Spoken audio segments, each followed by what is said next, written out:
بالراس من ضمير وقلبه صارم الدمر ملقاش معالي عايش دور الملاك يا غاوي فن الخواطر اسمعني وانت الخاطر. ايوه قال يا غاوي فن الخواطر اسمعني وانت الخاطر. انا جاي لكم خواطر وعندي كتاب مغربي في 10 اسطر.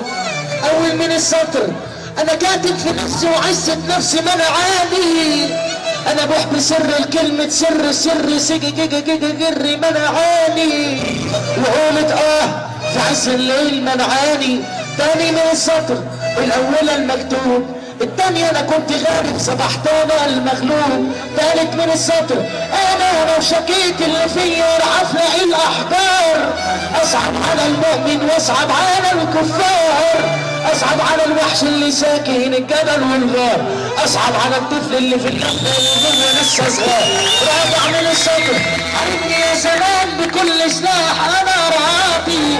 اللي بأسقط معايا زمن واعمل دون انا برضه راضي. لا كنت بيت محكمة جابوا 400 قاضي. والنبي لو شكيت اللي بيا راح انفخ القاضي. القاضي قال لي اسمك ايه؟ قلت له راضي. قال لي راجل غلبة تمرة شقاوة. قلت له ده راضي. انا اللي رضيت بالهم والهم بيا مش راضي.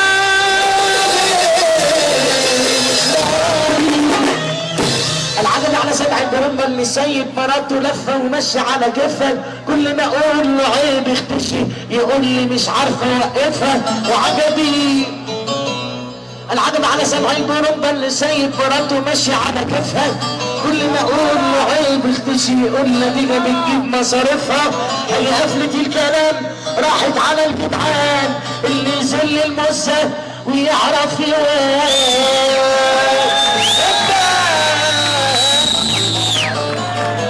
يحب النبي ما يرفع ايده فوق كده. اسمع سقفك